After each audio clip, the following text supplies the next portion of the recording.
Nuula akka geetti dureen keenya harkaan bona tumanii harki isaanii tapharaa keenya jedheen maashina biteefi. Imaan jabaa caatii jabaa miqqanyaachiin gadalii gibaa. Ati caatii nama bitaateessaa? Maali gasiifani kan naajaa sun jaaladhan jennee? Shunkurtaan bittu, shabboon bittu, barbareen bittu. Wayii hojii kootiinni. Meeqaan bitte amma kan? Maaliif? Meeqaan bitte? Dirqama kanaas si gaafachuun qabamu. Na gaafachuu qabdi. Ati dirqaman jedhanii wanti tokko Kenni bakka kenni bakka. gadhiisiti. Mariyoodhaan malee hin deemu. Waan caatii bitu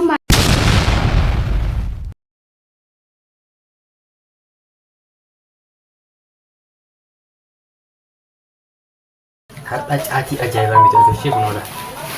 Caatii ana jedhe. Gamtaa? Ati caatii nama bitaateessaa?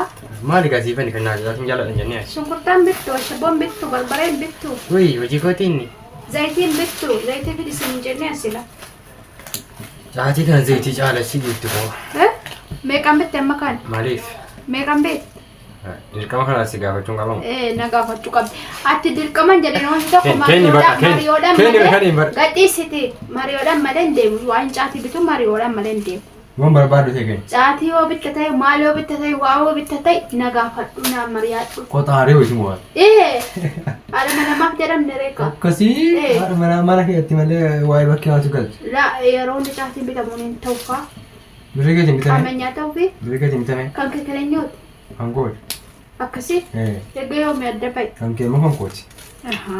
Kan keeti kan koo. Nyaan qaama caasiin jennee amma kenni. Yoo nan qaama ta'e caatii maaliif bitama kaayoo? Kenni. Wanti kennamu hin jiru. Gamtaa? Amma waan yeroo hunda bitamuuf caatii bicha natti. Mishi lamuun bitu irra malee. Mishi mangifti. Mishi halaqaachin. Mangistaachin. Ana keessatti shaboon bittanu. Mishi haadha giddii ishee. Barbareen bittanu. Mishi haadha giddii kee. Shunkurtaan mana keessa hin jiru. Kunoo Guraama maara dubbanni. Wayii. Antaliin jettee hayyaaf lamanii. Allahu akbar. Assalaamu alaikum warahmatullahi wabarakatuh. Hordoftoota keenya jirtu fayyaa keessanii. Hadhaa caatii qaamuu fi torbee keessa guyyaa tokko qaama maasasiin jettee odeessitu. Tuun akkanaa bira immoo caatii qaama nyaata yoo maal taati? Nifaasii miti. Caatiin qaaminaan inni tolaa jiru. Yoo caatiitiin kana fakkaatu bareeddi. Namoonni caatii jaallattan. Yoo kunoo akkanatti bitama laa caatiin akkanatti bitama akkasitti. Dirree meeqa beektaa kun? Meeqa? 100. Waayii. Minno. Zayitiin bittu? Zayitii mana keessaa shunkurtii hindi bitata ishee jetti. Maya wanti bitanne kan dirqamaatti bituu qabda kan yeroo hunda nuyi cannaqamuu qabna. Maaltu koo qaba? Jara kanaa maal jettan nama caatii qaamuu jaallatu. Salaamu alaikum warahmatullahi wabarakatuh. Hordoftoota keenya jala jirtu. Nagaadha fayyaadha jabaattu. Nagaadha alhamdulillah.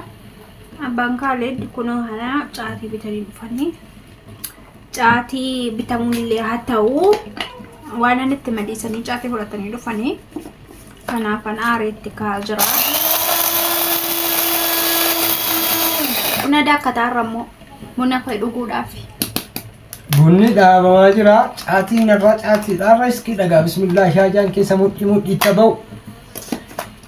Imaan jabaa caatii jabaa miqqanyaachiin gadalii gibaa. Akkana jedhu jarree. Uraagee. Indile humna bunni lee daakamaa jira. Tagarsiisi laa kun. Nuula akka geetti dureen keenya harkaan bona tumanii harki isaanii tapharaa keenya jedheen maashina biteefi. Nima dooni. Bitanii dooni. Maashina biteefi nan kunoo maashinaan buna daakula. Galata rabbii. Ana akkanaa yoo gaadhaa humna isheen dhattee. Akkanatti kun sharbii guddaan akka uwwisanii. Har'a nama guddaa taa'e taa'e nama guddaa. Ani nama guddaa ta'e amma. Abbaa kaa jettee darbee abbaa. Areeda baasaniiru. Areeda baasaniiru. Abbaa ayyuunii ta'uu fi. Ayyuunii dha mee maqaan mucaa kana moggaasaa dubbannu. Maqaan mucaa namni jaallattan. Maqaa bareedduu hin moggaasaa komentii jedhan ka'a. Maqaan bareedduu ta'ee komentii hunda keessa maqaan bareedduu si argame. Filanna waan ta'eef Infilanna. Maqaa mucaa keenya wajjin moggaafna. Kanaaf maqaa bareedduu isin moggaa kan jechuun barbaanneeti.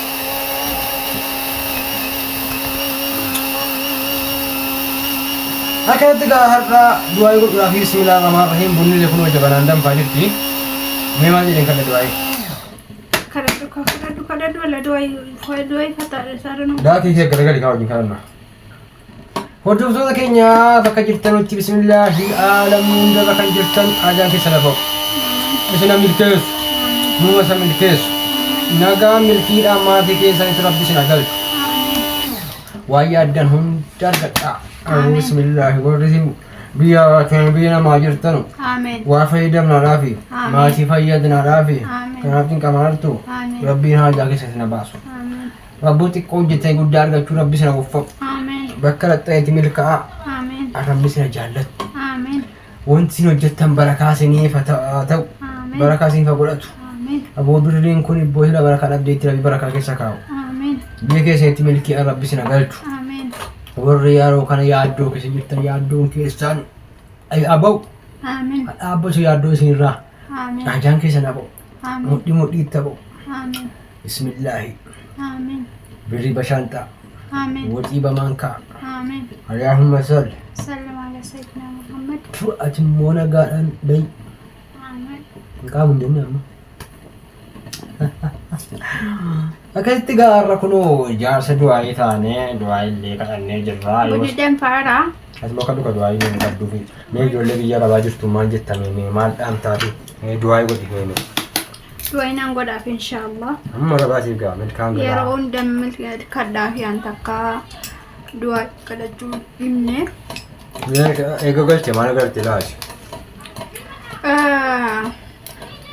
Jireenya biyyaa yaa'u jireenya biyyaa akkuma dhagaaranu akkuma argaaranu. Gaariidhas miti. Gaariidhas miti. Garuu isaaniin qaba kanaaf gaariidha waadaa ta'eyyuu. Warreen qabdanuu ambassaa akka keerooti kana nagaan itti nagachuun isin jedha. Lakkafaa isaa muudii qabina. Muudii miti jedhu. Dhugaadhu. Amma iddoon namaa dhugaa dubbachuuf abbaa manaa dhiisee kan jireenyaaf jecha biyyaa bahee jira. Yeroo akkanaatti du'aa kana rabbii nagaa hawwachiisa deebisuu jedhu kan immoo ishee biyyaa bahees. Bismillah wassalaatu wassalaam ala rasulillah. Takbir. Sallallahu alaihi wasallam. Inshallah rabbina ajaa keessan siniif baasu. Niyyaa keessan illee siniif guutu. Waan niyyattan hundaan ol ga'a inshallah. Amiin jaarsa du'aayi. Maatii keessan illee rabbiin nagaa sin galchu. Maatii gaarii rabbiin gammachuu ishqiidhaan rabbiin walitti sin deebisu. Warreen naasuu qabdanullee ishqiin qabnellee rabbiin ishqii siniif kennu. Naasuu kanallee sinirraa fuudhu. Gaa'ee immoo rabbiin biyya keessatti nagaan sin deebisu. Inshallah. Amiin. Gaa'ee inshallah niyyaa hanqisa yeroo dhiyootti guute rabbiin biyya keessanitti rabbiin nagaan sin deebisu inshallah. Milkaa yeroo dhiyootti gala. Warreen viidiyoo kana argitan hundinuu rabbiin milkeessee nagaan biyya keessanitti sin galchu kan rakkate rakkeen keessaa baasu kan negootee bu'aa baasu. Kan cinqamaaru cinqii keessaa baasu kan dhukkubsate yeroo dhukkuba keessaa baasu inshallah nuufis maafiyaa keenya guutuu rabbiin nuuf kennu. Rabbi waa yaaddofne hundallee yaaddoo nu haa baasu inshallah. Abbaa manaa kooti kanallee rabbuu muriyaa dheeressu. Kanaan inshallah nama milkaa'ee karaa hundaan milkaa'ee gammadee ishqii qabaatee maatii ofiitti galee. Fataa idee abbaa manaa ofii maatii ofii wajjin gammadee gammachuudhaan jiraatu rabbiin nama akkanaa sina taasisu inshallah. Nuyi illee rabbiin akkuma kana gammachuu nuuf kennu akkuma kana nama taa'ee walii du'aa kadhatee waliin masuuta ta'ee jiraatu rabbiin nu taasisu inshallah. Rabbiin ilmoo keenya illee iddoo guddaatiin nuuf ga'u kan sitti dhalattu illee rabbiin nu agarsiisee nu gammachiisu inshallah. Allahumma salli. Wassallim ala sayyidina Muhammad. Jaartii kana qabna gaara jaartii du'aayi. Udah bunnis danfite dha hordoftoota keenya. Bunnis danfaa jirti. Danfee. Guyyaa naqaa guyyaa addaati guyyaa maali irra kamisa miti. Inuma ta'e الدعاء يوم الخميس مرة مجربة كويسية. Tokko kana. أمالون دعاء يوم الخميس المكلمية. Kamisa. Nabii keenya irratti illee salawaata buusaa inshallah guyyaa jimaatatti bari'u inshallah rabbiin guyyaa jimaataatiin nu ga'e bunna guyyaa jimaataatiin nu ga'e inni itti bari'u kun ifti isaa jimaata bay ammallee yoo ga'e boor jimaata bar kamisarra harri kamsa ka boor jimaata akkasii kabajamtoota hordoftoota keenyaa irraa waa tokko waan hin jiru yookaanuma fataa jennaadhaa fi du'aayii keessas yaadannee irraa isin jaallanna akka jirtanutti nagaan nuuf dhahaa warra bara galeenu haa guyyaa jedhamu asii illee milkiidhaan maatii keessatti rabbi nagaa isin galchuu nullee waggaan nu haa ga'u guyyaan dhufee mana isin dhabiin waggaa ka waggaa galdiidha guyyaa jimaataatiin fedhe banaash waggaan haaraa itti gaheera hijiraa Islamic hijra. Akkasii kabajamtoota daawwattoota keenya maqaa bunni danfitee jirti kunoo hundinuu qophaa'ee jira caatiin jira lawuziin jira sukkaarri jira hundinuu qophaa'ee jira amma nyaachuu dhuguu fiteedha isin achumatti nyaadhaati hafuura isiniif eegona galatooma isin jaallanna har'aaf baay sagantaa biraatii walitti deebina isin jaallanna سنجالنا سين كبجنا إن شاء الله دعاء كنا ربنا فكيبلو ورين مهاراتاتن سبسكرايب نوغدا فيديو كنا اللي نودا ودا أكاسي نودا وتمدا بدي ودا كمنا أكا ساكن ولا كوتلي فيديو كنا تكو نودا ودا إلى التنين نسنا يا دكيسان مو كومنتي تلاتنوكا إن شاء الله kanaan hordoftoota keenya amma caatii qaamu kan xiqqoo siin qaama malee danuu qaamu diqqoo siif hin ta'u jettanii akkaawuntiin dhaqqabeen jira. Dhuguman ta'u namni ulfaa caatii qaama. Xiqqoo si afaan jajjabeeffachuudha jechuudha. Akkasii inshallah. Galatooma baay. Walitti deebinaa. Baay.